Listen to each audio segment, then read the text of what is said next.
আসসালামু আলাইকুম। আমি নিউট্রিশনিস্ট আর ডায়েট কনসালটেন্ট হিসেবে কাজ করছি। আমার নাম কাজী হামিদা বানু বর্ষা। মূলত আমরা যেটা জানি যে মেল ফিমেলের মাধ্যমেই আসলে একটা সন্তান পৃথিবীতে ভূমিষ্ঠ হয়। তো এই ক্ষেত্রে যে বিষয়গুলো খুব ইম্পর্টেন্ট সেটা হচ্ছে একটা মেয়ের বডিতে AMH লেভেল নামে একটা হরমোন আছে। এই হরমোনটা কতটুকু তার বডিতে কাজ করছে, এটা একটা ফ্যাক্টরস থাকে। তারপরে হচ্ছে ফিমেলদের বডিতে আমরা জানি যে ওভারির একটা পোর্শন আছে। ওভারি থেকে ফলিপিয়ান টিউব পর্যন্ত আমাদের যদি ফ্যাট জমে যায় সেক্ষেত্রেও কিন্তু আমরা বলতে পারি যে ইনফার্টিলিটি সেকশনটা একটা বাড়তে থাকে বা বৃদ্ধি পায়। তো ইনফার্টিলিটি বলতে আমরা কি বুঝতেছি? প্রথমত ইনফার্টিলিটি কথাটা কিন্তু আমরা উচ্চারণ করতেছি কখন। এই ইনফার্টিলিটির কথাটা মূল বিষয় হচ্ছে হাজব্যান্ড ওয়াইফের 1 ইয়ার চলে যাচ্ছে, বেবি নেওয়ার প্ল্যানিং করতেছে, কিন্তু 1 বছর পরেও তারা বেবি নিতে পারছে না। তখন যে মানুষটাকে আমরা মেল বা ফিমেলকে বলি তারা ইনফার্টিলিটির পেশেন্ট হিসেবে গণ্য হয়। ইনফার্টিলিটি হওয়ার পিছনে যে অ্যাসোসিয়েট ফ্যাক্টরস গুলো আছে তার মধ্যে খাদ্য অভ্যাস একটা বিষয়। তারপরে হচ্ছে যে অনেক দেরি করে বেবি নেওয়া, অর্থাৎ আমাদের বয়স অনুযায়ী যে আমি হরমোনের কথা বললাম AMH হরমোন, এই হরমোনটার একটা রেঞ্জ আছে। এটা মেজার করে যে বডিতে ডিমের সংখ্যা কতটুকু, একটা ফিমেল বডিতে ডিমের সংখ্যা কতটুকু আছে।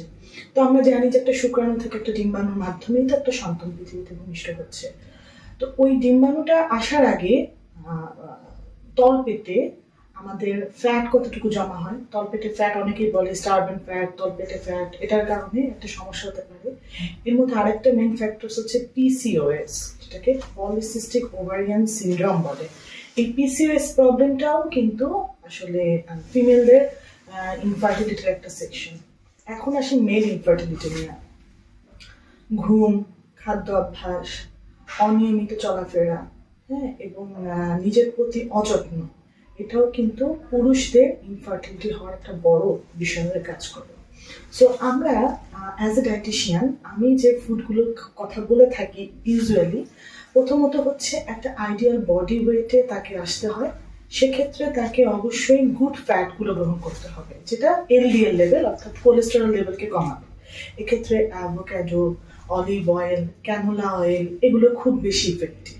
তার পাশাপাশি হচ্ছে রেগুলার এক্সারসাইজ করা, মুভমেন্ট করা, একদম হেলদি ফুড ইনটেক করা, যেটা কিনা প্যাকেটজাত খাবার না, টোটাল প্যাকেটজাত খাবার থেকে নিজেকে বিরত রাখা, হাইজিন ফুড ইনটেক করা, এবং বাসায় হচ্ছে খাবার তৈরির ক্ষেত্রে মনে রাখা যে সে কি ধরনের খাবার কখন কতটুকু গ্রহণ করছে। সো একটা ডায়েটিশিয়ানের ফলো আপটাও কিন্তু একটা impactful issues between male and female both.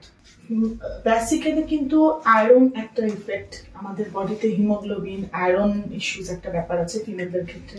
পাশাপাশি ফলিক অ্যাসিড, এটাও একটা ফিমেলদের বেবি নেওয়ার আগে তৈরি করা প্রয়োজন আছে।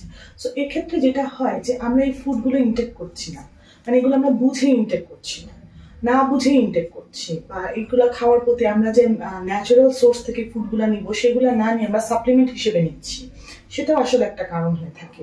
ন্যাচারাল ফুড থেকে যদি আমরা ফলিক অ্যাসিড, আমরা আয়রন ইনটেক করে থাকি, তাহলে কিন্তু একটা সময় যে তার বেবি কনসেপ্ট করতে কোনো একটা প্রবলেম হয় না। কিন্তু যেটা আপনি বললেন যে এই খাদ্য অভ্যাস, এটা অনেক বড় একটা ইম্প্যাক্ট।